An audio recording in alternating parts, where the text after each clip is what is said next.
This is going to be very interesting because I'm going to cover all the Viltrumites and their history and biology in this single video, instead of making separate videos for each of them.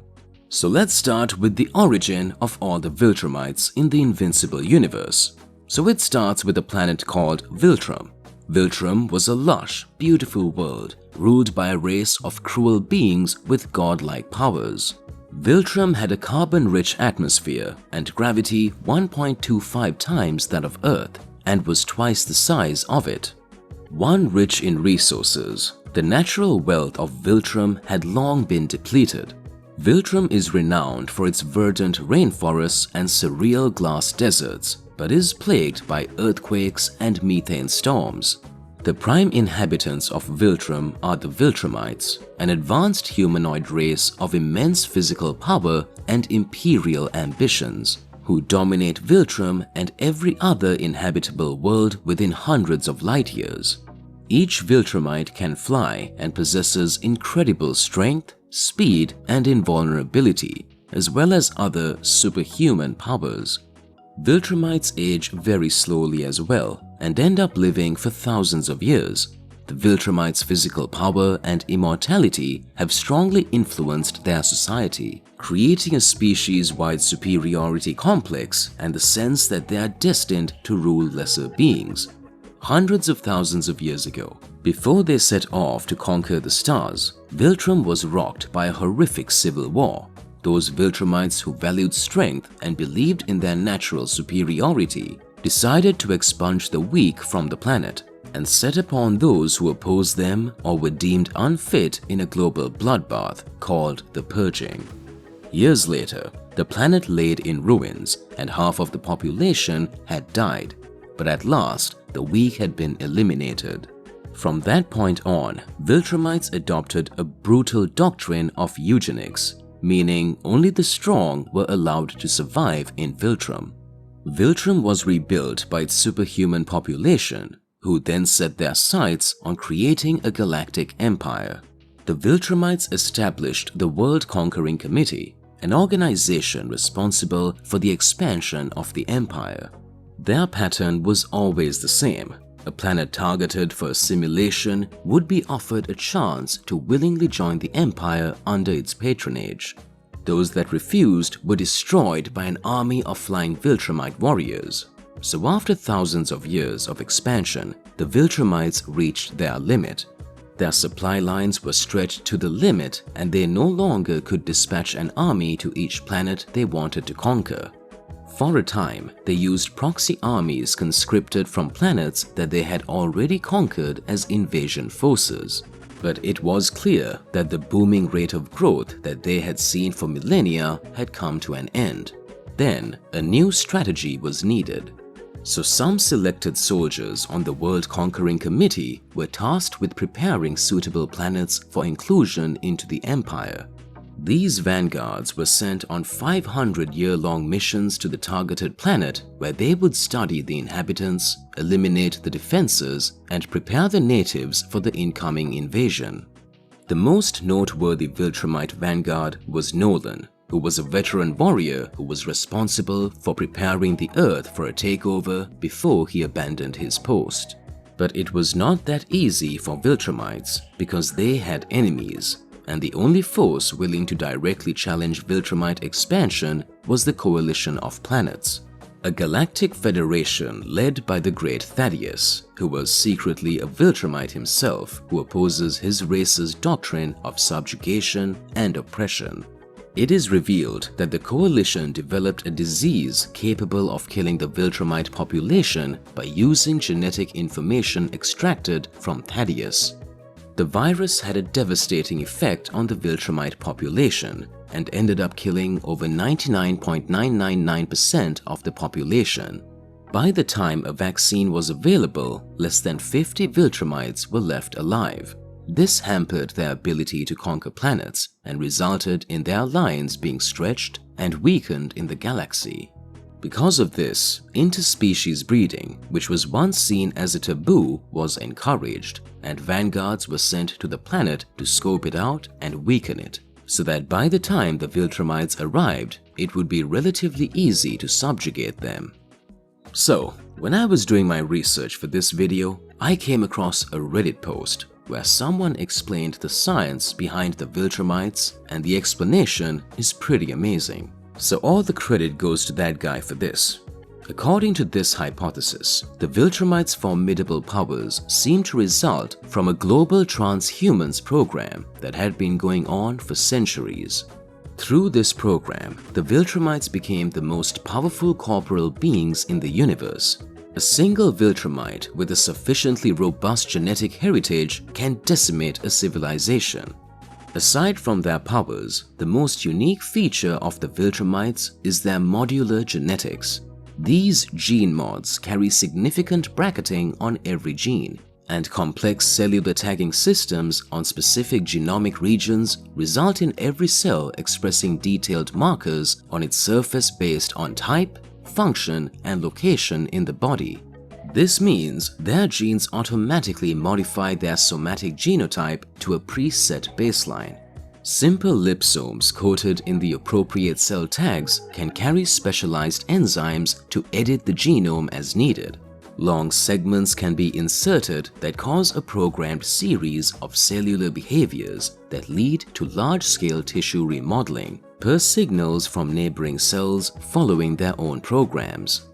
This system makes radical macroscopic changes possible even after critical development windows have passed. Once complete, signaling pathways expressed by the long segments result in their excision, regardless of the method. All modular genome approaches include a sufficient degree of redundancy, such that easy engineering is retained in the event of mutation across generations. Beneficially, this makes fixing any mutation a simple process. This system has eliminated unfavorable traits, such as hereditary diseases or disorders, even from cross-species mating. These mods have also opened the door for several biological enhancements the Viltrumites are so proud of. Their most prominent enhancements are their incredible strength and durability.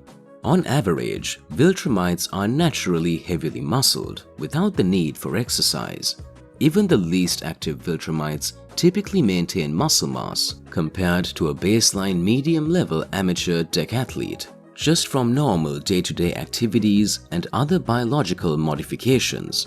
However, if they engage in a specific additional exercise and diet pattern, their body will rapidly optimize to take maximum advantage of the new conditions.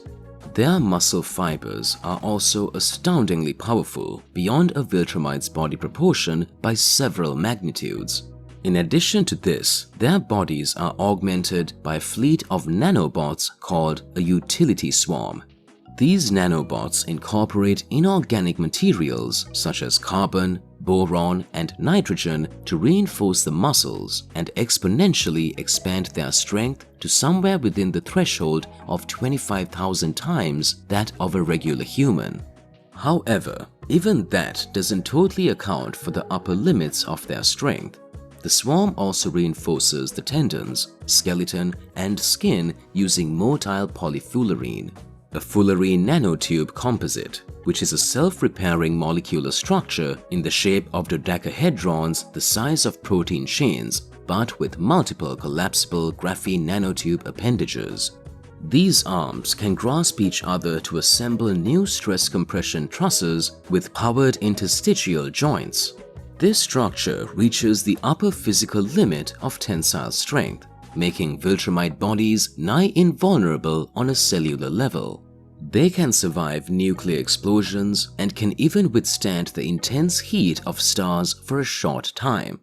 The nanobots can also function as short-range tight beam communication lasers when in space.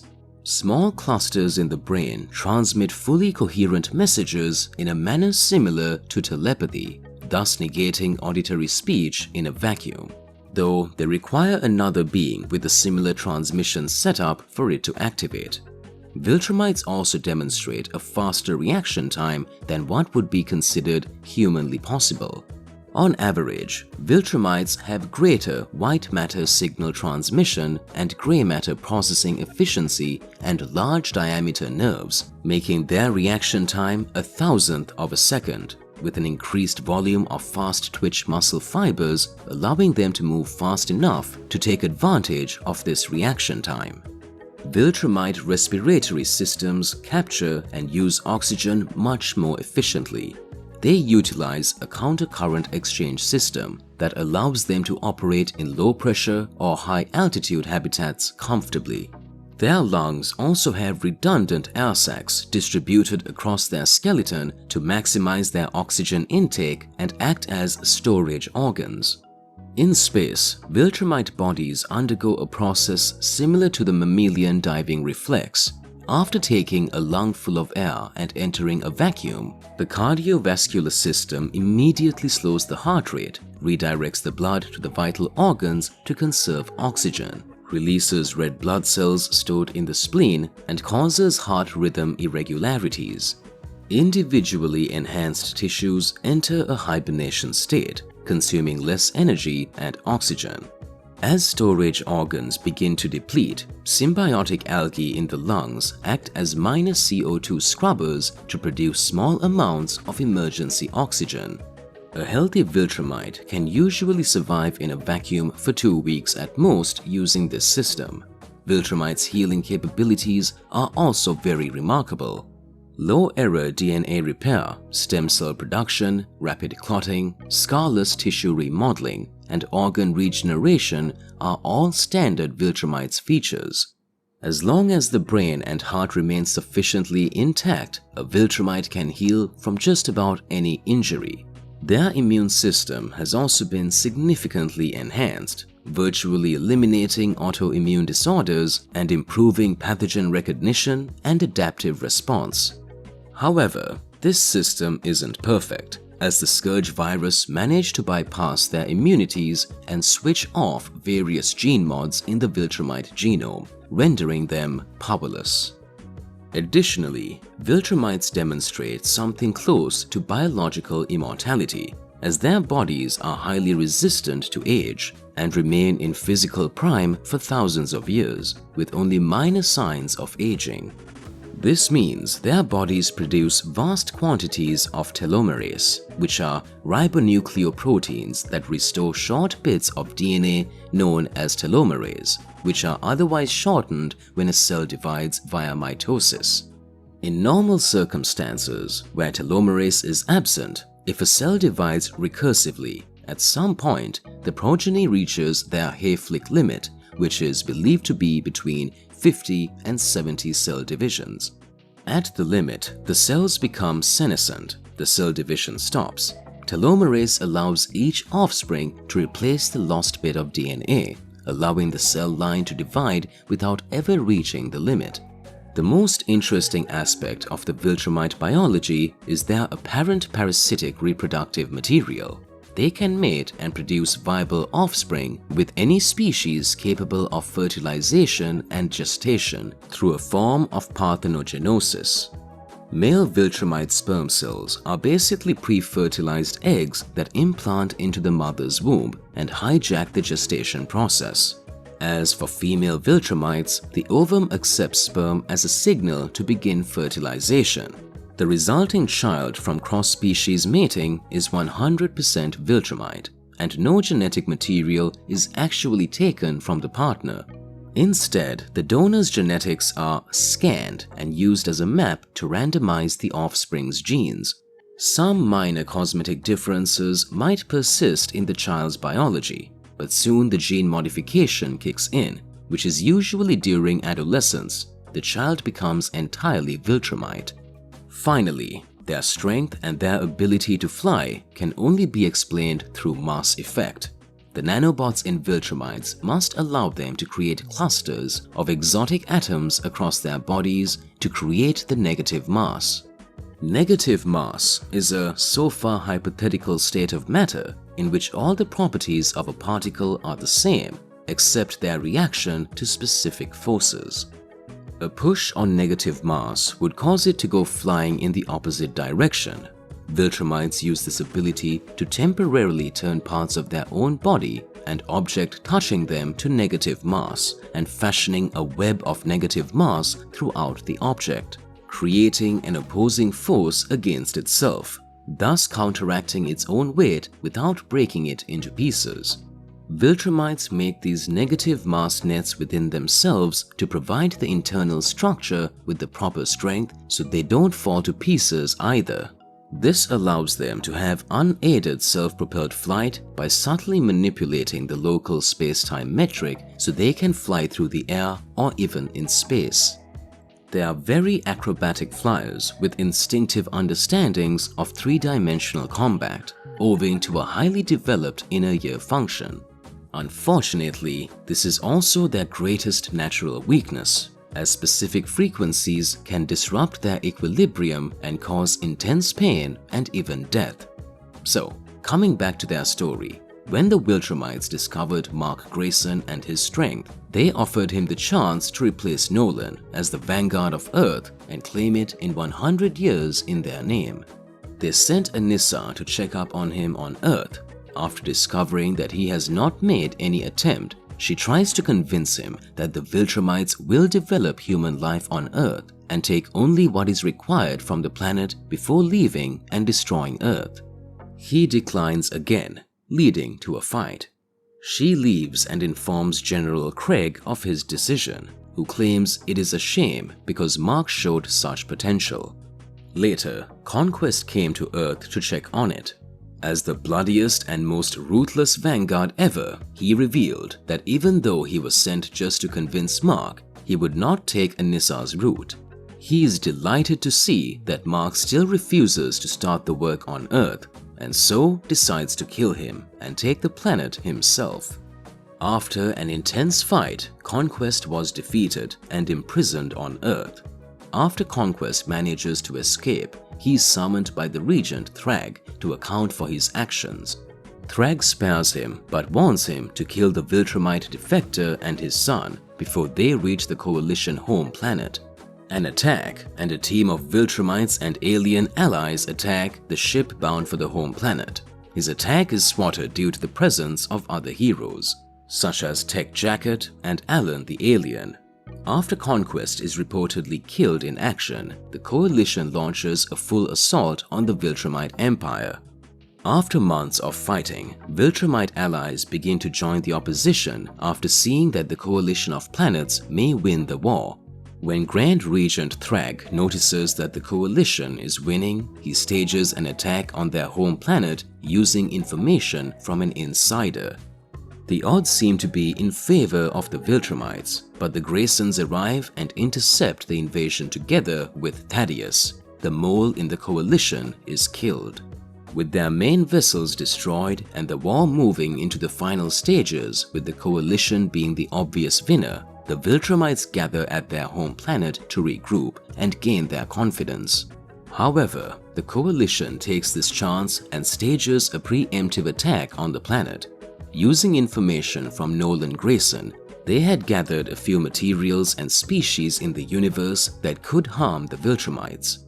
One of these was Space Racer and his gun, which is capable of blowing through anything in the universe.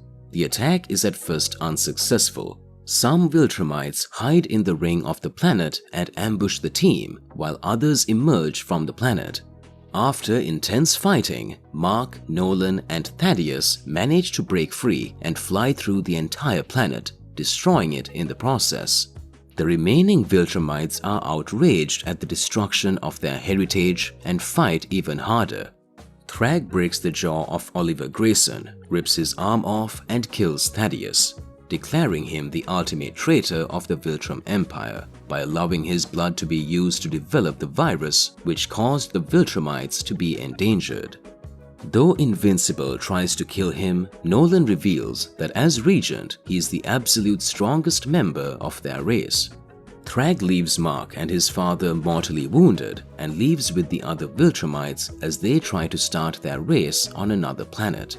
Invincible deduces that because they destroyed their home planet, the Viltrumites would destroy Earth in return.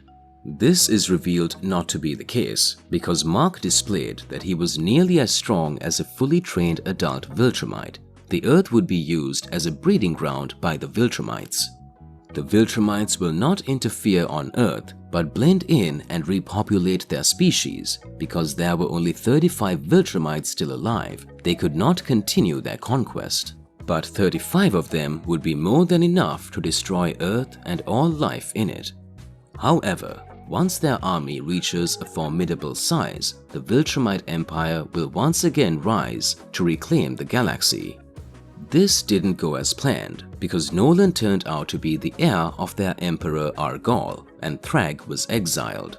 Thrag then created his own army of Viltrumite Thraxan hybrids and attacked the coalition of planets. After a long war, Thrag and Omni-Man lost their lives, and Invincible was crowned as the new emperor of the Viltrumites. Thousands of Thrag's children survived, and they joined the new Viltrumite Empire. But this time, Invincible was leading the empire in a better direction. So yeah, this was the history as well as some biology of the Viltrumite race. So yeah, that's all for this video and thanks for watching.